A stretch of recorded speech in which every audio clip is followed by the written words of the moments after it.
ഇന്ത്യക്കെതിരെ ഇരട്ടച്ചുങ്കം ഏർപ്പെടുത്താൻ ട്രംപിനെ പ്രേരിപ്പിച്ചത് നരേന്ദ്രമോദിയുടെ ഒരു നടപടിയാണ് എന്ന് ന്യൂയോർക്ക് ടൈംസ് റിപ്പോർട്ട് ചെയ്യുന്നു. നൊബേൽ സമ്മാനത്തിനുള്ള ശുപാർശ നരേന്ദ്രമോദി ചെയ്യണം എന്ന് ട്രംപ് ആവശ്യപ്പെട്ടെങ്കിലും അത് മോദി നിരാകരിച്ചു എന്നാണ് ന്യൂയോർക്ക് ടൈംസ് റിപ്പോർട്ട് ചെയ്യുന്നത്. എന്താണ് സാർ ഈ വാർത്തയ്ക്ക് പിന്നിലെ നമ്മൾ കാണാത്ത രഹസ്യങ്ങൾ എന്തെങ്കിലും ഉണ്ടോ? പ്രതികാരം വീട്ടല്ലേ? അതെ അല്ലേ? അതെ. ശരിക്കും പറഞ്ഞാൽ അതാണ്. അപ്പോൾ ഈ ട്രംപിൻ്റെ ഒരു രണ്ടാം വരവ് നമ്മളൊക്കെ ആദ്യ സമയത്ത് ചർച്ച ചെയ്യുകയും കരുതിയതും ഒക്കെ എന്ന് പറയുന്നത് മുൻകാലങ്ങളിലില്ലാത്ത തരത്തിൽ ഇന്ത്യയുമായിട്ടുള്ള ബന്ധം ദൃഢപ്പെടും, വലിയ തരത്തിലേക്ക് മാറും, നല്ല സഹകരണമായിരിക്കും. പക്ഷേ ട്രംപ് ലോകത്തെല്ലായിടത്തും തന്നെ പലരോടും പ്രതികാരം വീട്ടുകയും വേറൊരു തരത്തിലുള്ള ഇതുവരെ കാണാത്ത തരത്തിലുള്ള ഒരു പോക്കിലേക്കാണ് ട്രംപിൻ്റെ പല കാര്യങ്ങളും നിലപാടുകളെല്ലാം തന്നെ. ശരിക്കും പറഞ്ഞു കഴിഞ്ഞാൽ ചെറിയ രാജ്യങ്ങൾ പോലും ഇപ്പോൾ അമേരിക്കയെ ചോദ്യം ചെയ്യാൻ തുടങ്ങി. പണ്ട് തീക്കട്ടയിൽ എറുമ്പരിക്കത്തില്ലായിരുന്നല്ലോ. അതെ, ഇപ്പം തീക്കട്ടയിൽ തന്നെ കയറി എറുമ്പരിച്ചു തുടങ്ങി എന്നുള്ളതാണ്. അതെ, ബ്രസീലൊക്കെ പോയി പണി നോക്കാനാണ് പറഞ്ഞത് അമേരിക്കയോട്. ഇപ്പം എനിക്ക് തോന്നുന്നു നരേന്ദ്രമോദി എങ്ങോട്ട് തിരിഞ്ഞാലും നമ്മുടെ രാജ്യത്തുള്ളവർ കാര്യങ്ങൾ നോക്കിക്കാണുന്നതിനേക്കാൾ കൂടുതലായിട്ട് ഇപ്പം നോക്കിക്കൊണ്ടിരിക്കുന്ന ട്രംപാണ്. അതെ, മോദി എങ്ങോട്ട് പോയി, എവിടെയാണ്, അവിടെ എന്താണ് ചർച്ച ചെയ്യുന്നത് എന്നുള്ളതാണ്. ഇപ്പോൾ ട്രംപിൻ്റെ ആ നൊബേൽ മോഹത്തിന് ഒരു വലിയ തിരിച്ചടിയാണ് മോദിയുടെ ഈ നിലപാട്. ഈ ശുപാർശ ചെയ്യാതെ മാറി നിന്ന നിലപാട് ഈ ട്രംപിൻ്റെ നൊബേൽ മോഹത്തിന് വലിയ തിരിച്ചടിയായി എന്ന് നമുക്ക് ന്യൂയോർക്ക് ടൈംസിൻ്റെ റിപ്പോർട്ടിൽ നിന്ന് മനസ്സിലാകുന്നത് അതാണ്. അല്ല, നരേന്ദ്രമോദി അത് ഈ അർഹിക്കേണ്ടതായ കാര്യങ്ങൾ അർഹിക്കേണ്ടവരുടെ കൈകളിൽ തന്നെ ചെല്ലണം എന്ന് ആഗ്രഹിക്കുന്ന ഒരാൾ, അനർഹരുടെ കയ്യിൽ എത്തരുതെന്നും കൂടി. അത് ഇന്ത്യയിലെ ഓരോരോ ചെറിയ ചെറിയ കാര്യങ്ങൾ പോലും മോദി ഇടപെടുമ്പോൾ നമുക്കതിൽ നിന്നും മനസ്സിലാക്കാൻ കഴിയുന്നുണ്ട്. അപ്പോൾ ട്രംപ് എന്തിൻ്റെ പേരിലാണ് നൊബേൽ സമ്മാനത്തിന് ആവശ്യപ്പെടുന്നത്? സമാധാനത്തിനുള്ള നൊബേൽ സമ്മാനമാണ്. എന്തിൻ്റെ പേരിൽ? ഇപ്പോൾ ഏറ്റവും പ്രധാനപ്പെട്ട ഒരു കാര്യം, ഓപ്പറേഷൻ സിന്ദൂർ ഞാൻ പറഞ്ഞിട്ടാണ് നിർത്തിച്ചത്. ഇത് ലോകം മുഴുവൻ ഞാൻ അങ്ങ് ഏറ്റെടുക്കുകയാണ്.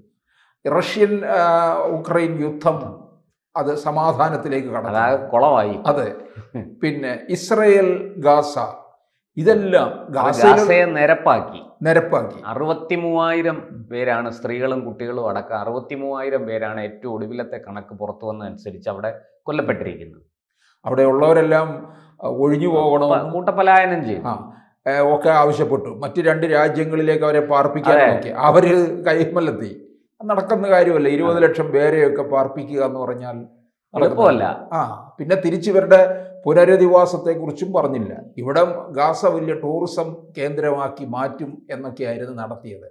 അപ്പം ഒരു ലോക പോലീസ് ചമയലൊക്കെ പാളിപ്പോയി എന്നുള്ളതാണ് ട്രംപിന് പറ്റിയിരിക്കുന്ന ഒരു കാര്യം. ഇപ്പം ശരിക്കും പറഞ്ഞു കഴിഞ്ഞാൽ അരിശം മൂത്ത് നടക്കുകയാണ് ട്രംപ്. കാരണം മുൻകാലങ്ങളിലൊക്കെ ഇന്ത്യക്ക് US-ഉമായി ബന്ധമുണ്ടായിരുന്നു. പക്ഷേ നരേന്ദ്രമോദി 2014 വന്നു കഴിഞ്ഞ് ആ ബന്ധമൊക്കെ കൂടുതൽ ദൃഢമാവുകയും ചെയ്തുള്ളൂ. ഇപ്പോൾ നോക്കിയേ, ചൈനയുമായിട്ടുള്ള ബന്ധം എന്ന് പറയുന്നത് വളരെ വലിയൊരു ഊഷ്മളമായ ഒരു ബന്ധത്തിലേക്ക് പോകുന്നു. വലിയ വ്യാപാര കരാറുകൾക്ക് വഴി തുറന്നിരിക്കുന്നു. വികസന പ്രവർത്തനങ്ങൾക്ക് അത് വലിയ നേട്ടമുണ്ടാക്കും എന്ന് സാമ്പത്തിക വിദഗ്ധർ പറയുന്നു. ട്രംപിനെതിരെയുള്ള പുതിയ തുടക്കമായിട്ടാണ് അമേരിക്കയിലെ തന്നെ സാമ്പത്തിക വിദഗ്ധർ ചൂണ്ടിക്കാണിക്കുന്നു. ഇത് അമേരിക്കയ്ക്ക് വലിയ ദോഷം ചെയ്യും. ഇന്ത്യ ചൈന ബന്ധം കൂടുതൽ ദൃഢമാകുന്നത് അമേരിക്കയ്ക്ക് ഒരു വലിയ വെല്ലുവിളിയാണ്. ഏഷ്യയിൽ ഒരു വലിയ സാമ്പത്തിക ശക്തി ഉയർന്നു വരികയാണ് എന്നൊക്കെ മുന്നറിയിപ്പ് കൊടുത്തിട്ടുണ്ട്. ഈ ബൈഡന്റെ കാലത്ത് അമേരിക്ക ആകെ താറുമാറായി എന്ന് പറയുന്നുണ്ട്. അതുകൊണ്ടാണ് ട്രംപിനെ വലിയ ഭൂരിപക്ഷത്തോടുകൂടി അധികാരത്തിൽ കൊണ്ടുവന്നത്. അതുകൊണ്ടാണ് ഇപ്പോൾ എത്ര നാളായി, 6-7 മാസം പിന്നിടുന്നതേ ഉള്ളൂ. അപ്പോഴേക്കും കാര്യങ്ങളൊക്കെ തരികടയായി തീർന്നു കിടക്കുകയാണ്. അപ്പോൾ ഇനിയും ബാക്കിയുള്ള ശിഷ്ടകാലം കൂടി ട്രംപ് പോകുമ്പോൾ എന്തായിരിക്കും സ്ഥിതി എന്നുള്ളതെന്ന് ആലോചിച്ച് നോക്കുക. ഇപ്പം ചൈനയുമായിട്ട് നമ്മളൊരു വലിയ തുടക്കം കുറിച്ചിരിക്കുകയാണ്. അതായത് ചൈനീസ് വിപണിയിലെ ഉം. ഇന്ത്യൻ ഇലക്ട്രിക് വാഹനങ്ങൾ, ഉം. അതുപോലെ തന്നെ ഇന്ത്യൻ വിപണിയിൽ കൂടുതൽ ചൈനീസ് ഉൽപ്പന്നങ്ങൾ, ഉം. വിതരണ ശൃംഖല 2020 മുൻപുള്ള അവസ്ഥയിൽ എത്തിക്കൽ, ചൈനയിൽ നിന്ന് മരുന്ന് നിർമ്മാണ അസംസ്കൃത വസ്തുക്കൾ, ആ. വിസ തടസ്സം പൂർണ്ണമായി നീക്കൽ, നേരിട്ടുള്ള വിമാന സർവീസ് വരെ, അതിർത്തി നദികളിലെ ജലം പങ്കിടുന്നതിൽ ധാരണ, പിന്നെ ടിക്ടോക്കിനടക്കം ഇന്ത്യയിലെ വിലക്ക് പിൻവലിക്കൽ, ഇങ്ങനെയുള്ള കാര്യങ്ങളിലേക്കൊക്കെ കടന്നിരിക്കുകയാണ്. അപ്പോൾ ഇത് ട്രംപിനെതിരെയുള്ള തുടക്കം തന്നെയാണ് മോദി ഷീ ജിങ് കൂടിക്കാഴ്ചയിലൂടെ നടക്കുന്നത്. അത് ലോകം മുഴുവൻ ഉറ്റുനോക്കുന്നുണ്ട് എന്നുള്ളതാണ്. യഥാർത്ഥത്തിൽ മോദിയോട് പറഞ്ഞില്ലേ നോബൽ സമ്മാനത്തിന് എന്നെ ശുപാർശ ചെയ്യുമെന്ന്, നരേന്ദ്രമോദിക്ക് എത്തും നൊബേൽ സമ്മാനത്തിന്. സെലൻസ്കി കഴിഞ്ഞ ആഴ്ചയിൽ പറയുകയുണ്ടായി ഭാരതം ഇടപെടണമെന്ന്, പിന്നെ യുദ്ധത്തിൻ്റെ കാര്യത്തിൽ.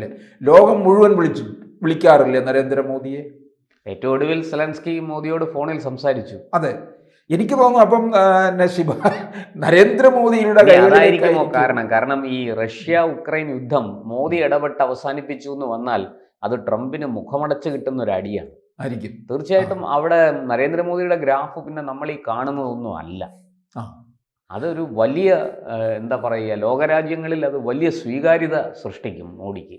സാധാരണ ഒരു പ്രധാനമന്ത്രിയോ മറ്റോ വന്നു കഴിഞ്ഞാൽ ആ രാജ്യത്തിനകത്തായിരിക്കും വലിയൊരു തരംഗവും രാഷ്ട്രീയവും പരമായിട്ടും ഒക്കെ വലിയൊരു ആവേശമായി മാറുന്നത്.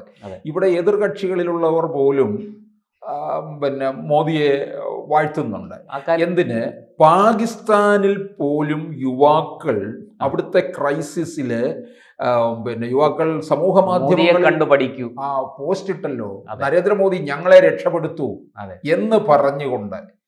അപ്പോൾ എനിക്ക് തോന്നുന്നു മോദിയെ തേടി ഈ നൊബേൽ സമ്മാനം എത്തുമെന്നാണ് സാധ്യത വളരെ കൂടുതലാണ് സർ. കാരണം അദ്ദേഹത്തിന് ഇപ്പോൾ ഇവിടെ രാഹുൽ ഗാന്ധിയും ഒരു ചെറിയ വിഭാഗം ആൾക്കാരും അദ്ദേഹത്തെ 24 മണിക്കൂറും ചീത്ത പറഞ്ഞുകൊണ്ട് നടക്കുന്നുണ്ടെങ്കിലും ജനങ്ങളുടെ ഉള്ളിൽ അങ്ങനെയല്ല. 2 ലോകരാഷ്ട്രങ്ങളുടെ ഇടയിൽ അദ്ദേഹത്തിന് വലിയ സ്വീകാര്യതയുണ്ട്. കാരണം ഈ കോവിഡ് പാൻഡമിക് സിറ്റുവേഷനിൽ ഒരു വളരെ എന്താ പറയുക, പകർച്ചവ്യാധികൾ ഇങ്ങനെ ഭീകരമായി പടരുന്ന ഒരു സാഹചര്യത്തിൽ 100 രാജ്യങ്ങളിലേക്കാണ് അദ്ദേഹം സൗജന്യമായിട്ട് ഈ ഇന്ത്യ വികസിപ്പിച്ചെടുത്ത കോവിഡ് വാക്സിൻ കൊടുത്തത്. അവിടെ അമേരിക്കയും ബ്രിട്ടനും യൂറോപ്പിലെ രാജ്യങ്ങളും ചൈനയും ഒക്കെ അവരവർ വികസിപ്പിച്ചെടുത്ത മരുന്നുകളും കാര്യങ്ങളും ഒക്കെ വാക്സിനൊക്കെ അവരുടെ നാട്ടിൽ ഉപയോഗിച്ചെങ്കിലും ഇത് പാവപ്പെട്ട ലോകരാജ്യങ്ങളിലേക്ക് ഇത് സൗജന്യമായിട്ട് വിതരണം ചെയ്യാൻ തയ്യാറായില്ല. പക്ഷെ മോദി 100 രാജ്യങ്ങളിലേക്ക് അത് വിതരണം ചെയ്തു എന്നാണ് പറയുന്നത്. ആ ഒറ്റ കാര്യം മാത്രം മതിയല്ലോ ഈ നൊബേൽ സമ്മാനം അദ്ദേഹത്തെ തേടിയെത്താൻ. അല്ല, തീർച്ചയായിട്ടും ആണ്. കാരണം എന്ന് പറഞ്ഞാൽ ഈ 2014 നരേന്ദ്രമോദി അധികാരത്തിൽ വന്നു കഴിഞ്ഞ് സത്യപ്രതിജ്ഞയ്ക്ക് പോലും നമ്മൾ വിചാരിക്കാത്ത തരത്തിലുള്ള രാജ്യങ്ങളിൽ നിന്നൊക്കെ രാജ്യ തലവന്മാർ അല്ലെങ്കിൽ പ്രതിനിധികൾ ഇവിടെ എത്തുകയുണ്ടായി. അങ്ങനെ ആ സത്യപ്രതിജ്ഞാ ചടങ്ങ് മുതൽ തന്നെ മറ്റ് രാജ്യങ്ങളുമായിട്ട് വലിയൊരു സൗഹാർദ്ദത്തിലേക്ക് നരേന്ദ്രമോദി കടന്നു കഴിഞ്ഞു. അതിനു മുമ്പ് തന്നെ അദ്ദേഹം ഓരോ കാര്യങ്ങളും പഠിച്ച് അതൊക്കെ മാറ്റി വെച്ചിട്ടുണ്ട്. അതനുസരിച്ചാണ് പോകുന്നത്. അപ്പോൾ ഈ നമ്മുടെ ഇവിടുത്തെ പ്രതിപക്ഷം 2014 മുതൽ 19 അവസാനിക്കുന്നതിന് മുമ്പ് ഒരു കണക്കെടുപ്പൊക്കെ നടത്തി.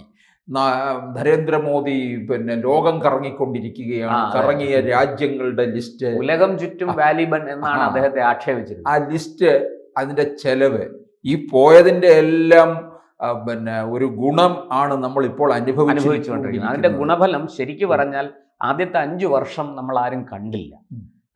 അത് 2019 ശേഷമാണ് ആ ഗുണഫലം വരാൻ തുടങ്ങിയത്. വാസ്തവത്തിൽ ഇന്ന് നമ്മൾ അനുഭവിക്കുന്ന സാമ്പത്തിക അഭിവൃദ്ധിക്ക് അല്ലെങ്കിൽ സാമ്പത്തിക വളർച്ചയ്ക്ക് ഒരു വലിയ പങ്ക് ഈ മോദിയുടെ സന്ദർശനങ്ങൾക്ക് വഴി ഉണ്ടായിട്ടുണ്ട്. അത് നിഷേധിക്കാനാകില്ല. കാരണം ഇന്നത്തെ നമ്മുടെ കയറ്റുമതിയും ഇപ്പോൾ തന്നെ അമേരിക്ക നമുക്കെതിരെ ഇരട്ടച്ചുങ്കം ചുമത്തിയ ഉടനെ തുണി, നമ്മുടെ നാട്ടിൽ ഉൽപ്പാദിപ്പിക്കുന്ന വസ്ത്രങ്ങൾ, അത് മറ്റ് രാജ്യങ്ങളിലേക്ക് കയറ്റിവിടാൻ ഏതാണ്ട് 40 രാജ്യങ്ങളിലേക്ക് അത് കയറ്റി അയക്കാനുള്ള ഒരു ബദൽ സംവിധാനം വളരെ പെട്ടെന്ന് തന്നെ ഒരുങ്ങുകയാണ്. അത് മോദിയുടെ തീർച്ചയായിട്ടും ഈ മറ്റു രാഷ്ട്രങ്ങളും രാഷ്ട്രത്തലവന്മാരുമായിട്ടുള്ള അദ്ദേഹത്തിൻ്റെ സൗഹൃദവും അദ്ദേഹത്തിൻ്റെ ആ ഊഷ്മളമായ ബന്ധവുമാണ് അതിനെ സഹായിച്ചത്. അല്ല, അതിങ്ങനെ വിപുലമായിക്കൊണ്ടിരിക്കും. അത് വിപുലമായിക്കൊണ്ടിരിക്കുന്നു. അതെ, ഇതിപ്പം ഈ ചൈന സന്ദർശനം വലിയ പ്രാധാന്യം ലോകം മുഴുവനും ഉറ്റുനോക്കുകയാണ്. അതിനെക്കുറിച്ച് നേരത്തെ അമേരിക്കയിലെ തന്നെ വിദഗ്ധരായ ആൾക്കാർ മുന്നറിയിപ്പ് കൊടുത്തു. ഇത് അപകടമാണ്, അമേരിക്കയ്ക്ക് ദോഷം ചെയ്യും. ഇന്ത്യയും ചൈനയും കൂടെ അവരുടെ പ്രശ്നങ്ങൾ പറഞ്ഞു തീർത്ത് അവരൊരുമിച്ചാൽ ലോകത്തിൽ ഒരു ശക്തിക്കും അവരെ നേരിടാൻ കഴിയില്ല. കാരണം അവരോടൊപ്പം റഷ്യയും നിൽക്കും. റഷ്യ ഒരു വലിയ സൈനിക ശക്തിയാണ്. അതുകൊണ്ട് റഷ്യയും അവരോടൊപ്പം നിൽക്കും.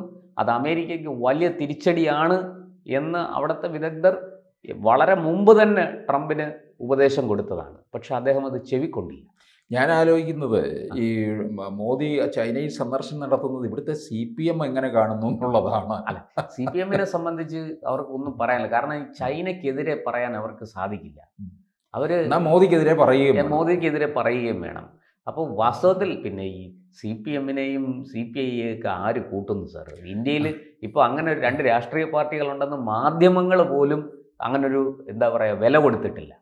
പിന്നെ ആരാണ് അവരെ ഈ പറയുന്നത് പോലെ അംഗീകരിക്കുക? അല്ല, ഇവിടുത്തെ ഈ മുക്കില്ല രാജ്യത്ത് മുറിമുക്കൻ രാജ എന്ന് പറഞ്ഞാൽ കനലൊരു തരി കേരളത്തിൽ അവശേഷിക്കും. അതുകൊണ്ട് അവർക്ക് എന്തായിരിക്കും ദേശാഭിമാനി എങ്ങനെ കാണുമെന്നുള്ളതൊക്കെ നമ്മൾ ആലോചിച്ച് നോക്കുന്നത്. ദേശാഭിമാനി പറയും മോദി ചൈനയ്ക്ക് മുന്നിൽ ചെന്ന് മുട്ടുകുത്തി എന്ന് പറഞ്ഞായിരിക്കും വാർത്ത എടുക്കുന്നത്.